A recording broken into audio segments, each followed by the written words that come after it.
tervetuloa kaikille tänne Pomoton yritys, fiksua vai kaoottista webinaariin. Ja keskustellaan tänään erityisesti yhteisöohjautuvuudesta ja siitä, miten yhteisöohjautuvuus muuttaa yrityksen käytänteitä ja päivittäistä johtamista. Me voitaisiin tästä alkuun esitellä itsemme ja kiitos tosiaan kaikille, ketkä olette tänään tullut kuulolle tähän mielenkiintoiseen teemaan. Mun nimi on Elina Jolma, toimin Taskmillillä organisaatiovalmentajana ja Agile coachina ja olen tehnyt itse lopputyöni yhteisöohjautuvuudesta ja sitten Taskmill on ollut siinä tutkimuskohteena erityisesti ja kerrotaan tänään sitten vähän siitä, että mitä Taskmill on tehnyt yhteisöohjautuvuuden äärellä ja mitä yhteisöohjautuvuus yleensä tarkoittaa ja mitä se on ja miten se madaltaa yrityksen hierarkiaa.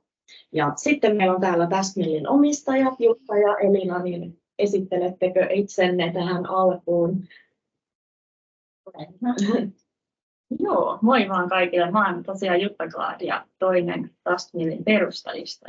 Alusta lähtien tässä ollut mukana. Olen itse myös asiantuntijataustainen henkilö. Olen tehnyt paljon asiantuntijatyötä Taskmillin asiakkaille 6 vuoden aikana. Ja nyt tällä hetkellä sitten työskentelen meidän omien ihmisten kanssa monenlaisissa kehitystehtävissä Taskmillissä. Jes, huomenta kaikille. Olen toinen Elina täällä tänään, eli Elina Kervinen ja sitten toinen Taskmillin perustajista ja itsekin asiantuntijataustainen, mutta tällä hetkellä teen sitten meillä toimarin hommaa, mikä tarkoittaa meidän tapauksessa pitkälti sitä, että huolehdin yleisestä toimivuudesta. Olen tällainen palveleva johtaja tässä ja on paljon yhteistyötä teen meidän asiakkaiden kanssa tietysti. Ja tässä nyt yrittäjyyden polulla sitten viimeiset 6 vuotta. Yes. Ja pieni ehkä esittely vielä siitä, mitä Taskmill tekee, niin jos ei ole kaikille tuttu tämä meidän yritys, niin Elina, kerrotko vähän vielä Taskmillistä? Mikä on meidän perusajatus toiminnassa? No joo, eli mehän ollaan perustettu Jutan kanssa tämä Taskmill ajatuksesta, että ollaan haluttu lähteä auttamaan yrityksiä tekemään toimintaansa ketterämmin ja fiksummin ja järkevämmin ja tehokkaammin ja toki siten, että ihmiset myös nauttii siitä työstään ja tällä tiellä ollaan, eli me toimitaan sitten meidän asiakkailla erilaisissa tällaisissa avainrooleissa, esimerkiksi just organisaatiocoachina, niin kuin Elina, me saatetaan olla avainrooleissa esimerkiksi päällikkötyyppisessä tai erilaisissa ketterissä rooleissa. Ja tämän lisäksi sitten meillä on tällaiset muutosjohtamisen palvelut, transformaatiopalvelut, eli tuetaan asiakkaita siinä, että kun on jonkunnäköinen muutostilanne tai halutaan lähteä toimintamalleja vähän miettimään uusiksi, niin ollaan siellä sitten asiakkaan tukena suunnittelemassa, miten homma kannattaa toteuttaa ja ihan sitten siinäkin, että miten strategiaa viedään käytäntöön esimerkiksi tällaisen OKR-mallin avulla. Ja koulutuksia ja työpajoja järjestetään räätälöidysti myös asiakkaille. Eli siinä vähän siitä viitekehyksestä, missä me toimitaan ja minkälaisia hommia me tehdään. Niin sitten kun puhutaan tästä yhteisöohjautuvuudesta, niin saa vielä vähän paremmin kiinni siitä, että minkälaiseen ympäristöön sitä on sitten tuotu täällä Taskmillillä. Hei, aloitetaan. Kaikki varmaan haluaa kuulla vähän lisää tästä päivän teemasta, niin mä pikkasen alustan tähän ja sitten me käydään keskustelua siitä, että miten yhteisöohjautuvuus, hierarkian madaltaminen ja sitten päätöksenteon madaltaminen on muuttanut Taskmillin toimintaa tässä viimeisten, voisi sanoa 2 vuoden aikana erityisesti, kun ollaan näitä toimintatapoja kehitetty. Mutta yhteisöohjautuvuus itsessään, niin otetaan siihen pieni määritelmä, niin ollaan sitten kaikki samaa mieltä siitä, minkä käsitteen ympärillä tänään pyöritään. Niin Yhteisöohjautuvuus on se kuvaa työyhteisöä, missä se koko systeemi, mikä siellä työyhteisössä on, rakenteet, käytänteet, prosessit, niin ylläpitää demokraattisempia toimintatapoja. Eli ollaan työpaikkademokratian äärellä silloin, kun puhutaan yhteisöohjautuvuudesta. Ja ei ole perinteistä hierarkkista johtamista, että pomo sanoo, mitä pitää tehdä ja sitten toiset tekevät, vaan se johtaminen on hajautettu läpäisemään sen organisaation ja jokaisella organisaation jäsenellä on itsellään sitä jaettua johtajuutta ja päätöksentekokykyä myöskin. Ja tämä on tosiaan Perttu Salovaaran määritelmä yhteisöohjautuvuudelle ja mielestäni tämä on aika hyvä ja kattava määritelmä ja sen takia olen sen tähän ottanutkin mukaan. Mutta katsotaan hei pikkasen sitten Halo? Kuuluuko? Se taitaa joku olla nyt muuten pois. Okei, jos on kysymyksiä, niin toki heittäkää, mutta jos on silleen, että tarvitsee vaikka puheluun vastata, niin laittakaa muteelle sillä aikaa. Hei, joo. Sitten puhutaan paljon itseohjautuvuudesta, niin miten tämä itse- ja yhteisöohjautuvuus sitten eroavat toisistaan tai miten ne kulkevat käsi kädessä, niin katsotaan sitä tässä vielä pikkasen. Eli itseohjautuvuus on niin kuin jo vanhempi termi, niin sanotusti yhteisöohjautuvuus on vähän uudempi käsite, mutta itseohjautuvuus viittaa enemmänkin yksilöön ja siihen yksilön kykyyn ohjautua itsenäisesti siinä osana työyhteisöä tai osana kokonaisuutta. Ja silloin ei tarvita niin kuin ulkopuolista ohjausta ja kontrollia kuin itseohjautuvuutta. Ja itseohjautuvuus tarkoittaa myös sitä, että kuinka paljon sillä yksittäisellä henkilöllä, työntekijällä, asiantuntijalla on vapautta päättää siitä omaan työhönsä liittyvistä asioista. Mitä se itseohjautuvuus, että sellaista organisaatioon saadaan, niin mitä se vaatii? Niin se vaatii erityisesti yksilöiltä sitä sisäistä motivaatiota ja osaamista ja sitten ymmärrystä siihen, mihin yrityksessä pyritään. Eli ikään kuin jos näitä osa-alueita ei ole kunnossa ja niihin ei ole panostettu, niin itseohjautuvuuskaan ei pääse toteutumaan. Ja sitten tarvitaan rakenteita, missä ihmisillä on tilaa itseohjautua.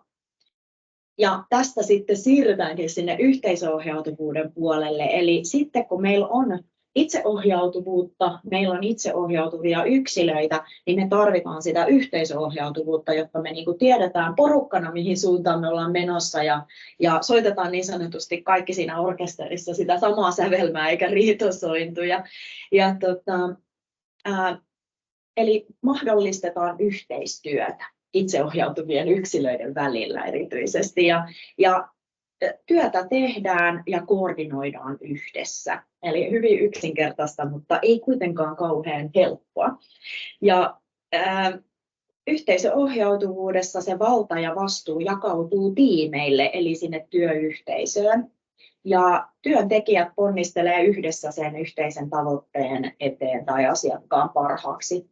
Eli se yhteinen päämäärä, yhdessä jaetut tavoitteet on ihan siellä keskiössä.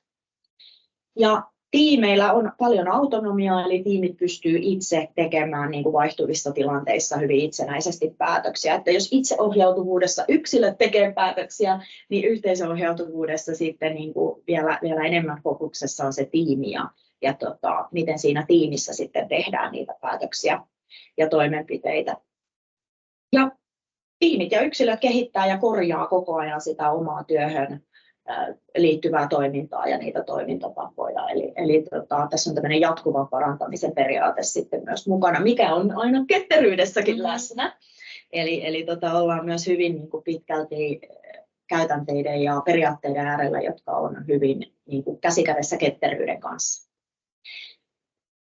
Mä näytän vielä muutaman jutun, sitten me lähdetään keskustelemaan. Katsotaan tuosta noi yhteisöohjautuvuuden periaatteet seuraavaksi. Eli minkälaisia periaatteita yhteisöohjautuvissa yrityksissä tulisi olla ja mihin tämä niinku pohjautuu. Niin siellä kaiken alapuolella pohjalla on psykologinen turvallisuus ja se, että organisaatiossa pystytään käymään jatkuvaa dialogia. On turvallista keskustella, turvallista haastaa, turvallista tuoda omia näkökulmia. Sitten me tarvitaan jatkuvaa oppimista, että meillä on semmoinen niin kuin jatkuvan oppimisen mindsetti yhteisesti jaettuna, halutaan parantaa ja toimivaa viestintää ja vuorovaikutusta tarvitaan myös. Se liittyy tuohon jatkuvaan dialogiin niin kuin hyvin läheisesti, mutta viestinnän pitää olla hyvin selkeää myöskin. Sitten on tämä hajautettu päätöksenteko, jotta mahdollistetaan sitä autonomiaa ja erityisesti, jotta me pystytään tekemään päätöksiä, meillä pitää olla kaikki se informaatio myöskin, mitä päätöksentekijät tarvitsee. Niin informaation läpinäkyvyys on ihan niin kuin ydinjuttuja myöskin sitten yhteisöohjautuvuudessa. Taas ollaan tosi lähellä ketteriperiaatteita. Ja sitten se työntekijöiden hyvinvointi ja yhteisöllisyys on myös asia, johon pohjaudutaan sitten yhteisöohjautuvuudessa. Eli pyritään näillä kaikilla toimintatavoilla rakenteilla niin kuin siihen, että porukka voi hyvin ja on mahdollisuus tehdä niin kuin hedelmällistä yhteistyötä siinä arjessa. Yhteisöohjautuvuudessa on muutamia käytänteitä ja katsotaan niitä seuraavaksi. Eli mä nostaisin tästä ensimmäisenä, kun puhuin tuosta päämäärästä, miten tärkeää se on, että jaetaan yhteinen päämäärä, niin tämmöinen yhteisöohjautuva ja osallistava tavoiteasetanta on tosi tärkeää, että porukka pääsee osallistumaan siihen, että minkälaisia tavoitteita yrityksellä on ja mihin suuntaan yritystä viedään. Sitten näitä päätöksiä, kun mä puhuin tuossa tästä päätöksenteosta, niitä voidaan tehdä esimerkiksi neuvonpitoprosessia hyödyntäen. Voi olla erilaisia peer review-käytäntöjä. Esimerkkinä meiltä esimerkiksi firman blogitekstit, kun viedään niin kuin julki, eivät ne kulje toimitusjohtajan työpöydän kautta, vaan me katsotaan sitten asiantuntijat keskenämme, että mä vaikka kirjoitan blogiin ja mun kollega tarkistaa ja sitten me laitetaan se ulos. Eli niin kuin hyvin tämmöistä niin kuin matalaa päätöksentekoa siinä arjessa. Sitten tiimeille autonomiaa, eli autonomiset tiimit, pyritään rakentamaan tiimit niin, että tiimi pystyy itse niin kuin suoriutumaan hyvin autonomisesti niistä tehtävistä, mitä tiimillä on, mistä tiimi vastaa. Ja sitten, mikä on tosi tärkeää, niin semmoinen yhteisesti sovittu tekemisen rytmi siinä organisaatiossa. Eli pyritään semmoiseen niin kuin harmonisoituun toimintaan. Konfliktien ratkaisu on tosi tärkeä, kun puhutaan siitä psykologisesta turvallisuudesta ja jatkuvasta dialogista, niin silloin kun konflikteja tulee, niin ne pitää ratkaista, eikä jättää ratkaisematta ja kytemään sinne niin kuin pinnan alle niin sanotusti. Ja tähän liittyy sitten vahvasti tämä jatkuva reflektio, eli katsotaan mihin suuntaan ollaan oltu menossa, mitä voitaisiin tästä oppia ja se, että annetaan palautetta siinä arjessa. Ja arvostavasti ja kunnioittavasti, mutta kuitenkin suoraa palautetta.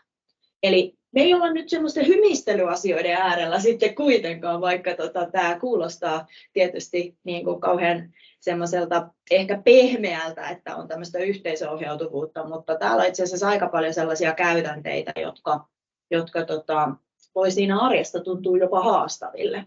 Et nytkö mun tässä täytyy oppia ottaa vastaan palautetta, niin se ei ole kaikille ihan helppo.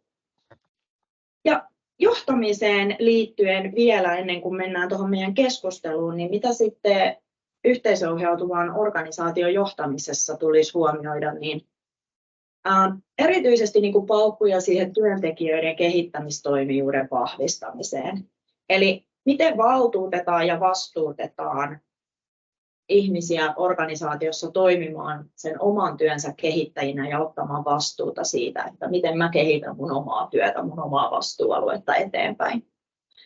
Sitten se sisäisen motivaation vahvistaminen, eli sisäinen motivaatio pohjautuu tämmöiseen niin kuin itseohjautuvuusteoriaan, niin siellä erityisesti korostuu just tämä yksilön autonomian tunne, se, että mulla on oikeasti mahdollisuutta vaikuttaa siihen mun työhön.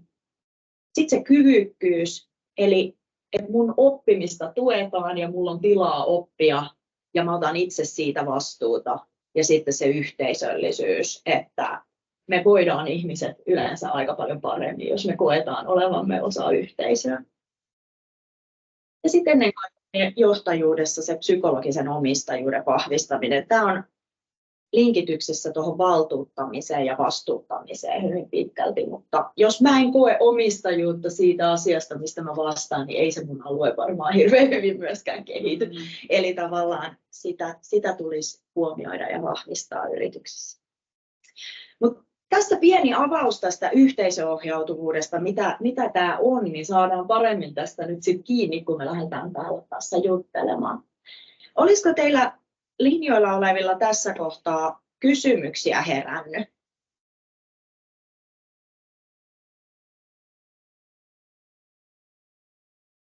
Jos ei nyt, niin katsotaan sitten myöhemmin. Eli ja linjalle saa tietysti laittaa. Niin sitten. Joo. Eli lähdetään sitten keskustelemaan vähän siitä, että miksi Taskmill on päättänyt rakentaa omaa toimintaa yhteisöohjautuvaksi ja jutellaan hieman siitä. Mites Elina ja Jutta, miksi te olette halunneet lähteä kehittämään Taskmillia yhteisöohjautuvaksi? Ota sieltä, oliko meillä jako päällä tässä kohtaa? Ei. Joo, mä voin laittaa sen itse asiassa pois, niin voidaan tässä keskustella. Joo, tehdään niin.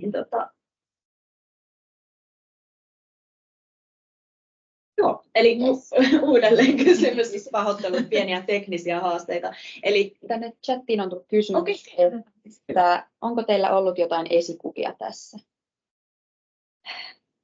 No, me ollaan toki niin kuin itsekin tässä, kun tein tätä omaa lopputyötäni aiheeseen liittyen, niin tutkinut organisaatioita, joissa yhteisöohjautuvuutta on rakennettu, mutta ihan sellaista suoraa esikuvaa meillä ei ole ollut. Että me ollaan niin kuin ponnistettu siitä, mikä sopii meille ja minkälaisia me haluttaisiin olla.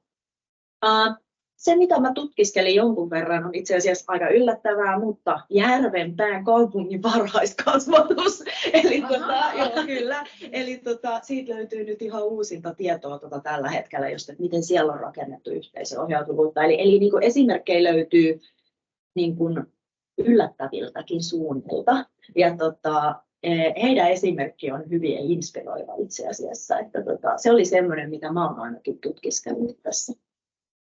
Ei ehkä suoraan liity tämmöiseen konsulttifirman rakentamiseen, mutta siihen kannattaa erityisesti tutustua. Joo. Sitten tietysti ehkä voisi sanoa, että me myös, kun me ollaan tämmöisiä niin kuin ketteryyden ja yhteisöohjautuvuuden sanansaattajia, niin kyllä meidän asiakkaat toimii meille myös inspiraation lähteenä. Eli me rakennetaan sellaisia käytäntöjä meidän asiakkaiden puolella, mitkä tukee yhteisöohjautuvuutta, niin me myös niin kuin inspiroidumme sitä kautta aika paljon. Sen voisi vielä sanoa niin kuin tässä. Joo. Ja eka kysymys kun tulee, niin mä voin sitten vähän myös niin kuin tätä ketteryysteemaa.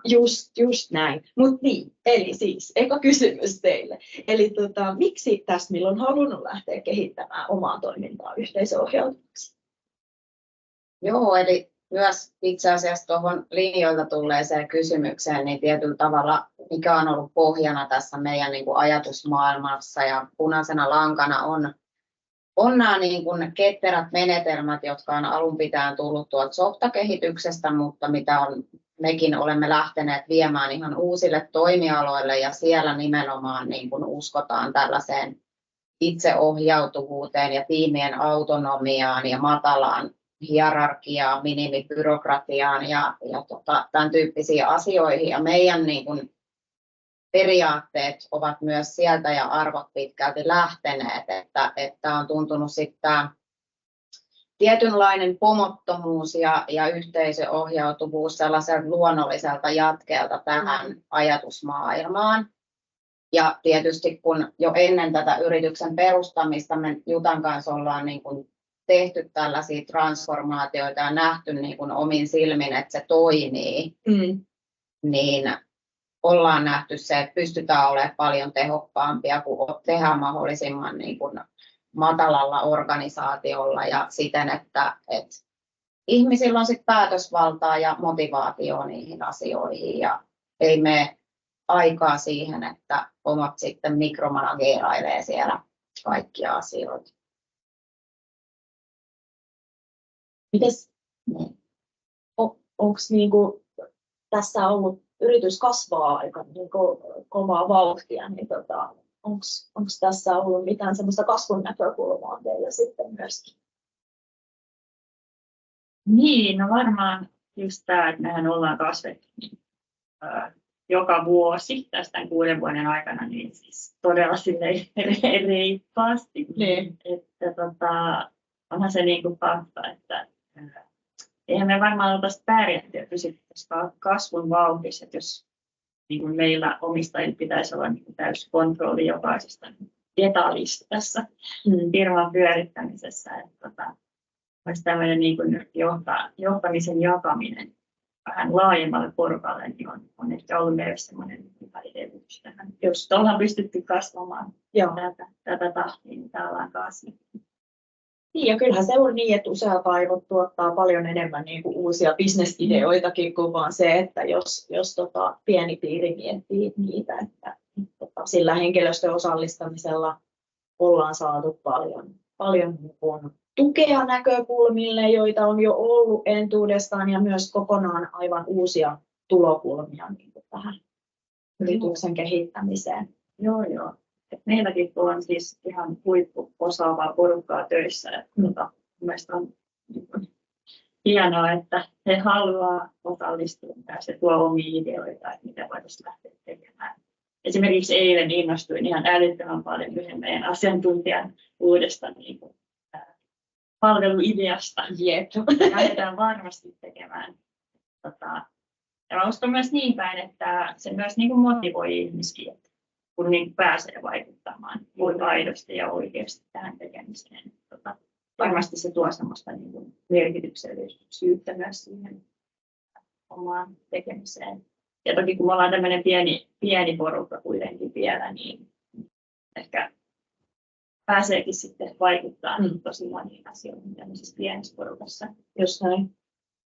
Ja ehkä yksi asia myös vähän itsekeskeinen perustelu, mutta eihän me ei niin kuin haluta eikä pystytä eikä jakseta käyttää aikaa jokaisen ikään kuin nippeliin ja nappeliin, vaan on sitten paljon helpompaa se, että meidän ihmiset voi ihan itse päättää siitä, että minkälaisia työvälineitä vaikka tarvitaan tai näin edespäin. Ja sitten meidän niin kuin Liisa Assari tässä, joka sitten myös auttaa meidän asiantuntijoita toteuttaa nämä jutut. Joo. Helpottaa meidän myös, että menee meidänkin niin kuin aika oikeisiin asioihin. Joo. No minkälaisia konkreettisia hyötyjä, nyt kun tätä ollaan rakennettu täällä sitten systemaattisesti, niin minkälaisia konkreettisia mitattavia hyötyjä ollaan sitten saatu, niin kertoisitteko te niistä vähän kuulijoille? Joo, eli vähän niin kuin mitataan muutaman kerran vuodessa vähän niin kuin meidän ihmisten fiilistä, että miten he kokee niin kuin meidän toiminnan ja minkälaiset asiat meillä toimii. Ja me aina kysytään tässä kyselyssä muutaman kerran vuodessa, että miten niin selkeäksi ihmiset kokee sen niin meidän oman strategian ja strategiset tavoitteet.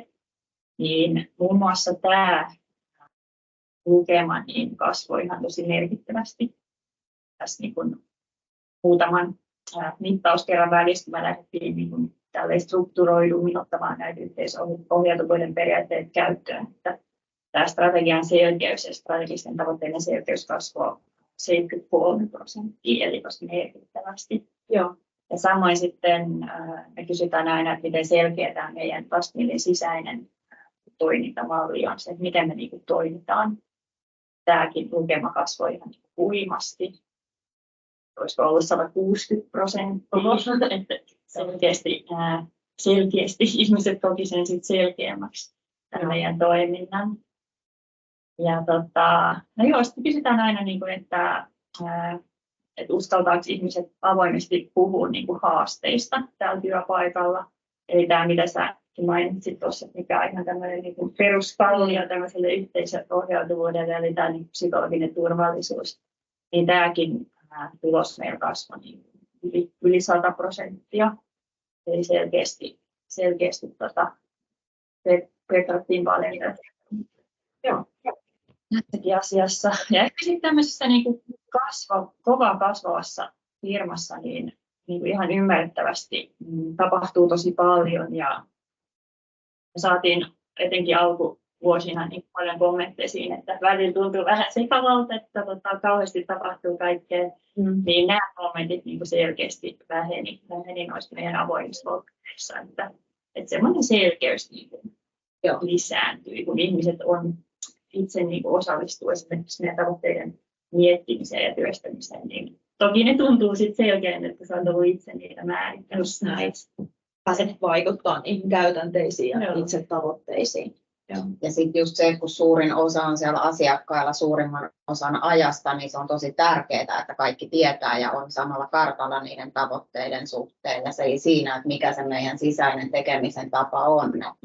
Sitten kun tullaan vaikka asiakaskeikalta käymään taas sisäisissä hommissa, niin ei tarvitse ihmetellä. Ja tietysti aikaa on aika minimaalisesti välillä sitten justiin, jos ihmiset on asiakkailla pääsääntöisesti, niin sisäisen toiminnan on oltava tosi selkeää siinä. Joo. Ja musta tuntuu, että me ollaan löydetty sellainen hyvä niin rytmi tähän meidän omaan tekemiseen ja käytännöt on selkeitä. Joo. Se on ollut selkeästi hyvä.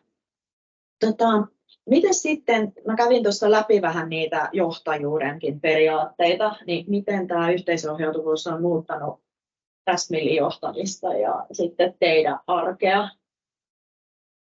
Niin, tuntuu, että itsellekin jopa, Jutta sanoi tuosta poukkailusta, itse kun innostuu vähän niin kuin kaikista asioista ja näin, niin tuntuu, että meillä on niin kuin selkeämpi fokus siihen meidän tekemiseen ja niihin meidän prioriteetteihin. Ja sitten sellainen ad hoc työ on niin pitkälti myös omalta. En mä voi sitä väittää, että toki välillä niin kuin sellaista tulee, mutta sellainen iso osa siitä ad hoc työstä on niin poistunut myös niin kuin omalta työpöydältä, mikä sitten helpottaa just sitä, että pysyy ikään kuin katse sitten pallossa. Ja se, että aika usein mä sanoin myös meidän asiakkaille, että minä en ole meillä niin kuin se paras asiantuntija kaikkiin asioihin tosiaankaan, että meidän ihmisiltä tulee niin kuin ihan älyttömän hyviä ajatuksia, ideoita niin kuin ihan meidän palveluihin liittyen ja siihen, että mitä missäkin asiakkuudessa, niin miten me voitaisiin auttaa ja näin. Että tuntuu jotenkin, että me niin kuin yhteisöohjaudutaan koko ajan niin kuin seuraavalle tasolle ja totta kai sitä on itsekin tässä näin niin kuin toisena perustajana niin tosi iloinen tästä tilanteesta, missä me nyt ollaan, että ihmiset on saatu selkeästi enemmän mukaan ja se on tietysti aina niin kuin konsulttifirmassa haastavaa, että tämän pitää olla se kotipesä meidän asiantuntijoille, vaikka he suurimman osan päivästä viettääkin sit jossain muualla, että oma fiilis on se, ja myös meidän näiden fiilismittareidenkin mukaan se, että aidosti ihmiset kokee, että tämä on sitten se kotipesä ja pystyy jakamaan niitä ajatuksia. Joo. Ja mikä sitten on ollut kaikista haastavaa? Eihän tämä pelkkää ruusuilla tanssimista varmaan sitten kuitenkaan ole, että vai? No ei tietenkään, missään ei varmasti ole pelkkää ruusuilla tanssimista. Ehkä just toi yksi haaste, mistä Elina vähän mainitsikin, on just toi niin kuin meidän asiantuntijoiden se päätyö päivittäin on niin kuin meidän asiakkaiden auttaminen. Mitkä on ne keinot, että miten me löydetään sitä yhteistä aikaa niin miettiä meidän Taskmillin yhteisiä asioita. Että se on toki se haaste. Ja ehkä sitten se, että meillä tietenkin asiakastyö aina on se ykkönen. Kun asiakas tarvitsee apua, niin me lähdetään auttamaan. Just näin. Eli sitten meidän niin kuin sisäisten asioiden tämmöinen omistajuus saattaa aika nopeastikin sit vaihdella, että se on ehkä semmoinen haaste. Mutta ehkä mä sanoisin, että meidän semmoinen yhteinen tahtotila on kuitenkin selkeä ja niin kuin läpinäkyvä, että vaikka omistajuus saattaa vaihtua nopeasti jossain asiassa, kuitenkin selkeä, että mitä me halutaan. Joo, eli tällaisessa tilanteessa sitten just se yhteinen jaettu päämäärä auttaa, että vaikka asiantuntija sitten kapula vaihtuu siinä, mahdollisesti toinen lähtee asiakaskeikalle ja toinen jää pois ja läpystä vaihto, niin päämäärä on selkeä, niin se auttaa. Ja sitten se, että se tekemisen tapa on niin kuin yhteinen. Ja läpinäkyvyys, läpinäkyvä. että Joo. kaikki meidän tekeminen niin kuin on näkyvillä tuolla meidän systeemeissä. Niin. Joo. No mites hei sitten, tuossa pikkasen puhuttiin siitä yhteisohjautuvuudesta ja ketteryydestä, ja Elina sanoitkin sitä, että Taskmillillä on ollut jo ketterät periaatteet niin kuin pohjalla tässä, ja ehkä siitä on sitten ollut helppo niin kuin lähteä liikenteeseen ja ikään kuin nälkä kasvaa syödessä, niin viedään autonomiaa vielä niin kuin pitemmälle. Niin miten sitten niin kuin yhteisohjautuvuus ja ketteryys, miten se teidän mielestä sopii yhteen? Joo, no siis sehän on perfect match tietyllä tavalla, että se sopii niin kuin todella hyvin yhteen. Et tietysti niin kuin sit ketteryydessä puhutaan paljon siitä tiimien sellaisesta autonomiasta ja tämä on tietyllä tavalla nyt sitten se ketteryyden, ainakin omassa jotenkin pääkopassa miellän sen sille, että tämä on se ketteryyden next level tietyllä tavalla, että me ollaan me skaalataan ketteryyttä meidän asiakasorganisaatioissa niin kuin läpi organisaation ja toimitaan itse aidosti niin kuin läpi organisaation ketterästi. Niin tämä tukee sitä, tämä yhteisöohjautuvuus ihan niin kuin tosi hyvin. Ja kuten tuossa käytiin tuota teoriaosuutta läpi, niin tässä on hyvin paljon niin kuin samoja teemoja, että se sellainen niin kuin jatkuva parantaminen ja tällainen demokraattinen työskentelytapa. Joo. Et se, mitä mä itse tuossa, kun tätä asiaa tutkiskelin paljon ja pyörin kirjoitustyön parissa aika vahvasti, niin se, mitä mä itse niin mietin, että mikä erottaa yhteisohjautuvuutta ja ketteryyttä, niin ehkä tässä yhteisohjautuvuudessa on vielä vahvemmin fokuksessa niin se johtamisen muutos ja se johtamisen hajauttaminen siihen organisaatioon. Ketteryydessä ehkä sitten kuitenkin niin kuin helposti tullaan siitä semmoisesta niin kuin ketterän kehityksen ajatuksesta ja kehitetään jotain ja näin, että yhteisohjautuvuus sitten ehkä vielä lähtee vahvemmin sieltä niin kuin johtajuus- ja autonomia-kulmalta. Siksi nämä ketteryys on paljon hyviä käytänteitä, hyviä periaatteita ja yhteisohjautuvuus sitten vielä niin kuin tuo sitä koko organisaatiotason ajattelutavan muutosta siihen ympärille. Yeah. Toimii.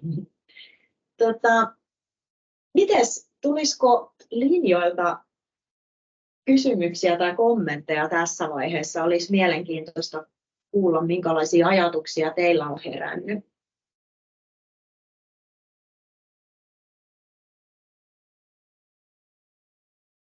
Jes, eli saanko mä vastata?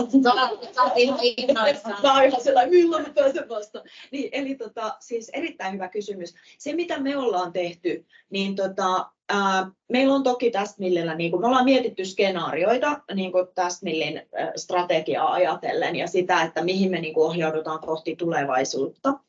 Sitten me katsotaan niin ikään kuin tämmöinen strategian päivitys aina niin kerran vuoteen. Ja sitä kautta me katsotaan sen niin kuin sen niin kuin vuoden eteenpäin niin tämmöiset strategiset painotukset.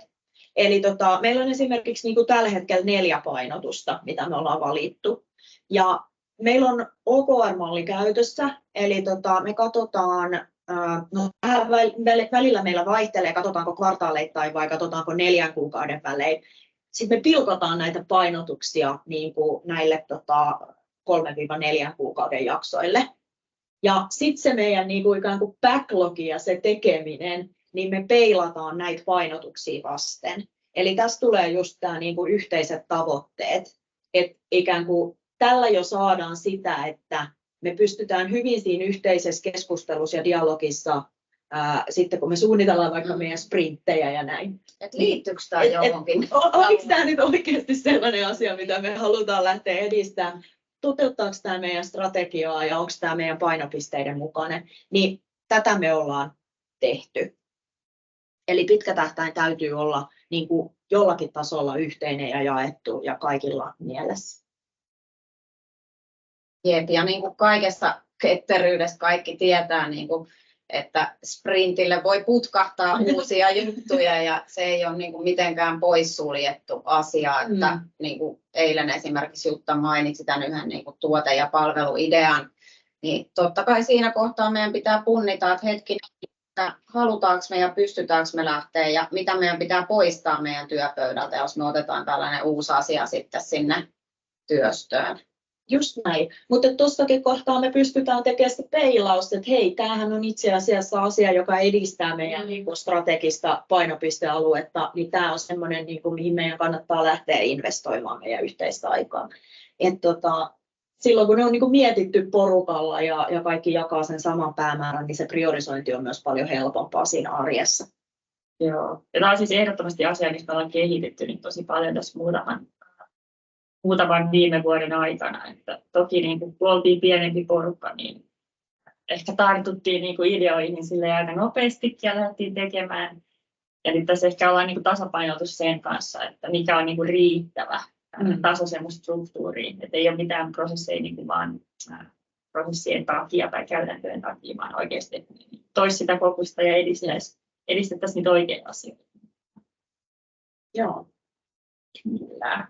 Hyvä kysymys. Kiitos. Olisiko muita kysymyksiä mielessä tässä kohtaa? Mä näytän tuohon loppuun vielä pari juttua sitten, että miten voi lähteä liikkeelle ja tämän ajatuksen kanssa, mutta nyt olisi hyvin tilaa vielä kysymykselle tässä kohtaa, jos tulee mieleen.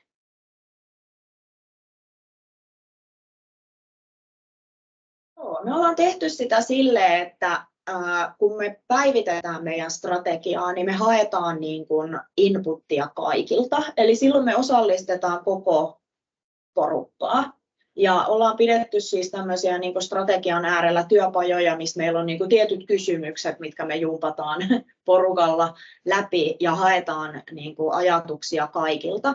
Sitten ehkä tehdään silleen, että otetaan ne ajatukset, ne syötteet ja sitten pienemmällä porukalla katsotaan, että mitä me näille, mitä kaikkea nämä syötteet meille tarkoittaa. Ja sitten sitä kautta muodostetaan sitä pitkän tähtäimen strategista suunnitelmaa.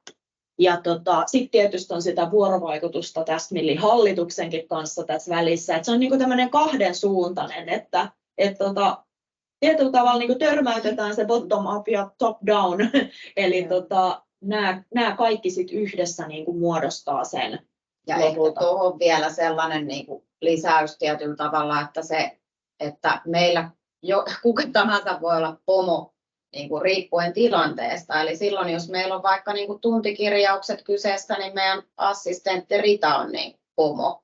Joka saa vaatia, nyt teidän pitää saada, jotta mä saan lähetettyä nämä laskut. Ja kyllä se vaihtelee vähän sit sen tilanteen mukaan, että vaikka oltaisiin ihan siellä operatiivisellakin tasolla. Että... Joo, just näin. Ja sitten jos mietitään vielä että miten me sit ohjaudutaan vaikka näissä meidän jaksotavoitteissa, eli kun me mietitään näitä 3-4 kuukauden jaksoja, missä me ikään kuin katsotaan meille tietyt päämäärät, niin siinä meillä on sitten ikään kuin vaihtelevaa porukkaa. Eli myöskin kun me kerrottiin tästä, että meillä tilanne on se, että osa ihmisistä saattaa olla sisäisissä töissä ja osa ihmisistä on asiakastöissä, niin sitten tavallaan useasti se jengi, ketkä on enemmän sisäisissä töissä, niin he sitten katsoo niitä päämääriä. Et siinäkin meillä porukka vaihtuu ja vaihtelee. Et meillä ei ole tietyllä tapaa nyt sille, että nyt Jutta, sinulla on tämä palvelu vastuulla ja siihen eivät muut saa koskea tyyppistä. Että semmoista joustavuutta on siinä aika paljon. Mutta toki ei kaikessa kaikki ei voi olla koko ajan mukana. Että mulla on esimerkiksi vaikka meidän johdon palveluiden kehitysvastuuta, niin jos mä en ehdi, niin siinä on 2-3 kollegaa, jotka sitten edistää niitä asioita silloin, kun mä en ehdi. Ja se on ihan todella fine, koska meillä on yhteinen päämäärä. Ehkä sekin, mikä tulee tuolta ketteryydestä, on se, että päätöksenteko tulisi tapahtua siellä, missä se tieto on. Eli sitähän me pyritään noudattamaan sitten läpi organisaation, että se tieto ei ole minun ja Jutan päässä välttämättä. Just näin. Hei, oli vielä... Täällä oli chatissa yksi kysymys, että ajatteletteko, että itseohjautuvuus vaatii myös yksilöiltä melko paljon itsetuntemusta, jotta tiimissä kukaan ei pääsisi dominoimaan muita? Hei, tämä on loistava niin kuin kommentti. Ja kyllä, ajatellaan näin, että vahvaa itsetuntoa ja vahvaa itseluottamusta täytyy löytyä sieltä taustalta.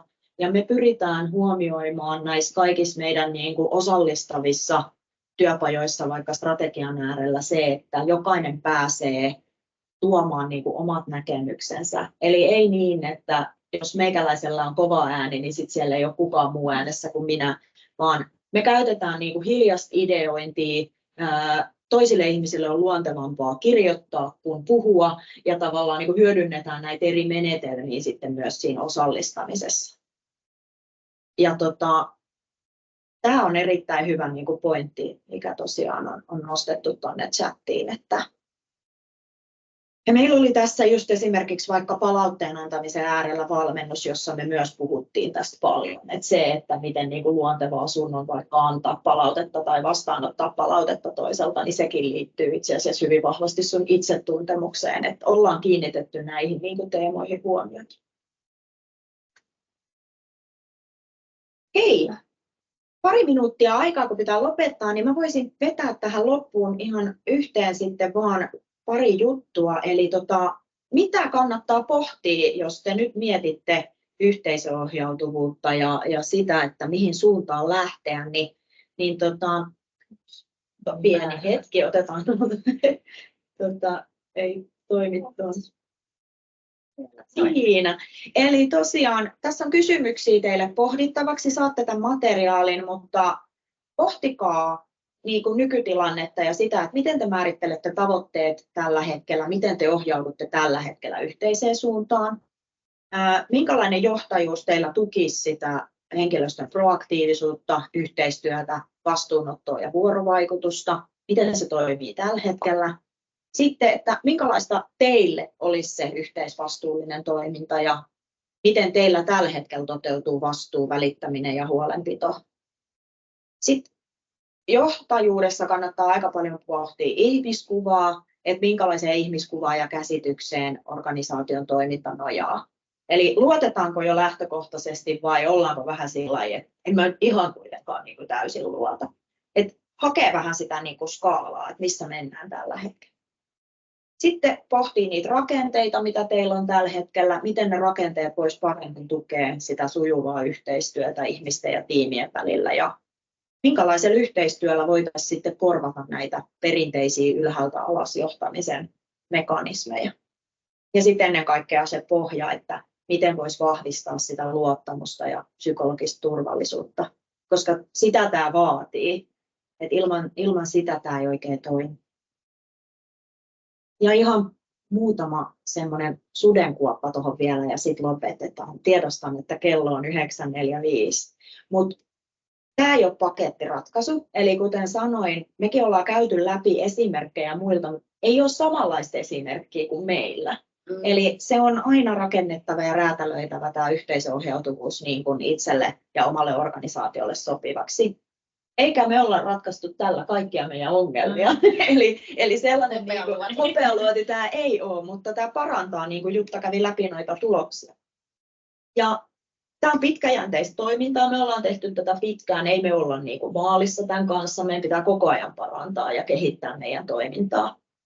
Ja sitten se, että kun lähdetään tuomaan lisää autonomiaa, lisää päätöksentekoa ja muuta niin kuin yksilöille ja tiimeille, niin siellä tulee haasteita vastaan ja näitä haasteita ei saa sivuuttaa, eli niiden niin kuin äärelle kannattaa pysähtyä keskustelemaan, hei, mitä tässä just nyt tapahtuu, mistäköhän tämä johtuu, ollaanko me jätetty jotain kertomatta, onko nyt kuitenkin niin, että meidän päämäärä ei ole ihan selvä ja näin, että niiden äärelle pysähtyminen, niin se kannattaa. Mutta kokeiluilla kannattaa lähteä alkuun, eli ottakaa vaikka joku 1-2 tiimiä, lähtekää kokeilemaan käytäntöjä siellä, jos on vaikka isompikin organisaatio. Ja sitten voi aina laajentaa. Ja jos ei tulokset miellytä, niin aina voi peruuttaa. Eli Ketterin periaatteiden mukaisesti, että otetaan oppimiskokemuksena. Sitten jos lähdette suunnittelemaan kokeilua, niin ottakaa ne ihmiset mukaan, kenen elämään tämä tulee vaikuttamaan. Eli heti alusta asti yhteisöohjautuvien periaatteiden mukaan alatte toimimaan, kun suunnittelette jo sitä juttua. Ja sitten arvioikaa niitä kokeilun tuloksia yhdessä ja läpinäkyvästi ja oppikaa tuloksista, niin sillä on mahdollista lähteä sitten saavuttaa hyviä tuloksia yhteisöohjautuvuudessa. Ja jos haluatte lisätietoja, niin meidän kanssa sitten ehdottomasti niin kannattaa verkostoitua. Nyt loppuun, eli mehän myös koulutetaan tätä yhteisöohjautuvuutta ja ollaan tuolla asiakkailla koutsaamassa tähän liittyviä tekemisen tapoja, niin saa toki olla yhteyksissä, jos tarvii jeesiä. Jeesyyttä aiheesta. Yes. Mut hei, kiitos kaikille osallistumisesta ja materiaali tulee teille sitten myöskin, niin saatte nämä meidän aatokset käyttöön. Kiitos kaikille. Kiitos paljon. Moikka! Kiitos paljon.